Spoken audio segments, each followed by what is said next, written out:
Affaire conclue, la vie des objets s'intéresse aujourd'hui à un bureau d'un grand designer qui va aller réfléchir sur son avenir auprès d'un artisan de talent. Revenons sur l'expertise de cet objet apporté par Sonia, 63 ans, venue de Saint-Andiol. Bonjour. Bonjour. Vous nous apportez un beau bureau. Oui. Qui vient d'où alors?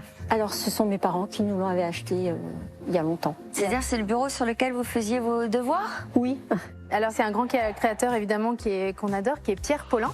C'est vraiment un des grands designers français. Et là, ce bureau, c'est un modèle qu'on connaît, iconique aussi, qui s'appelle CM141. C'est très élégant, très moderne. Alors combien allez-vous donner? Alors je vais vous donner. Alors il faut quand même noter qu'il y a des rayures, une petite brûlure ici. Voilà, l'état évidemment est état d'usage, ce qu'on appelle nous état d'usage. Je vais vous donner une estimation de 1 250 €.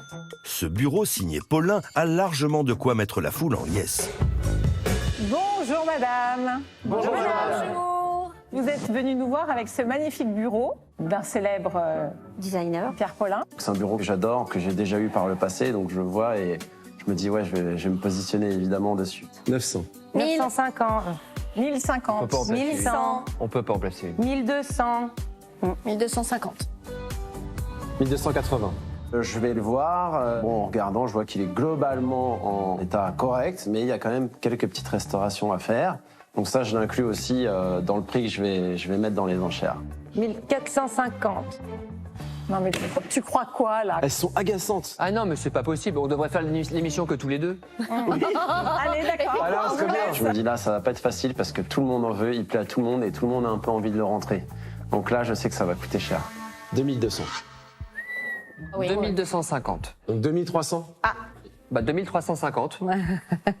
Du coup, bataille avec FX, et je lâche pas, je vais jusqu'au bout. T'as qu'à faire un 2510 et puis c'est bon, on n'en parle plus. Non, 2600. Je vais jusqu'à 2600 € et il est pour moi, donc je suis ravi. Moi aussi. C'est gentil, merci beaucoup. Merci. Donc maintenant, la suite des opérations pour ce bureau, c'est d'aller au Mans chez mon ébéniste Hugues de Houlicotte pour le pimper un peu et lui redonner une nouvelle jeunesse.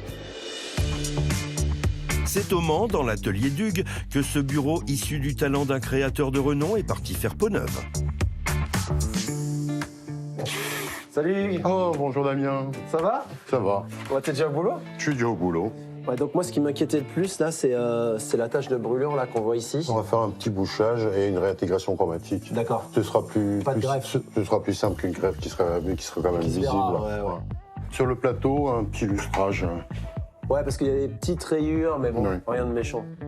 Oui, sur le piétement, on pourra faire une petite cire noire. Le piétement n'est pas du tout allumé, Non. quoi. Bon, bah super. Et du coup, tu penses que je vais pouvoir le récupérer dans combien de temps? La semaine prochaine.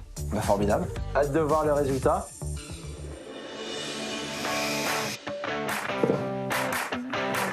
Le plateau est en formica. C'est toujours très compliqué d'atténuer ces rainures d'usage.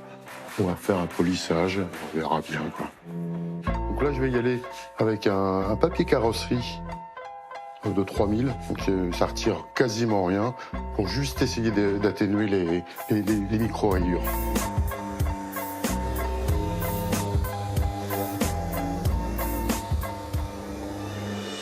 On a perdu en brillance, mais on a gagné moins de rainures. Bon, je vais venir mettre du polish. On pourra le refaire briller. Bon, le rendu commence à être sympa. Les micro-rayures ont disparu. Il faut encore travailler un peu sur la brillance. Donc là, je vais faire une pâte à bois à base de chêne et de colle vinylique. Et je vais venir boucher le petit manque de plaquage qui est au milieu là. Donc là, j'ai posé ma pâte à bois, un peu en excès, et je suis venu appliquer un polycarbonate dessus afin de glacer la surface.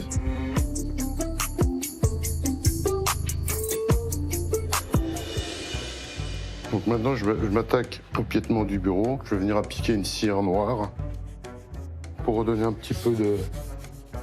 peu de teinte. Il y a de légers points de rouille. C'est une cire qui va remettre un peu de noir, mais sans avoir trop de brillance.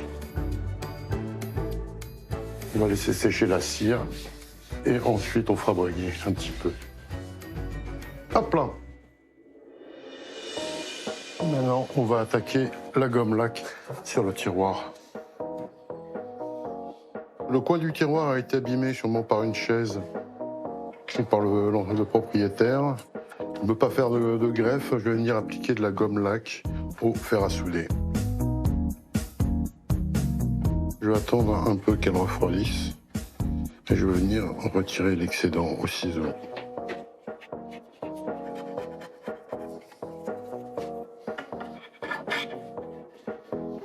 Comme ça, c'est beaucoup plus propre. Ça y est, ça doit être sec. Le trou est bouché, on va attaquer la réintégration chromatique. L'avantage de la technique, c'est qu'elle est réversible et on n'a pas touché à la structure de plaquage.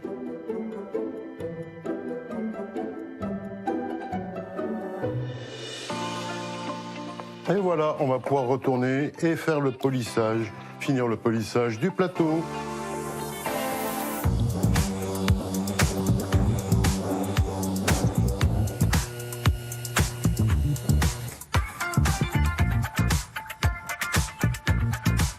C'est terminé. Le plateau restauré, le caisson est nickel, le piétement est nickel. J'espère que Damien sera content.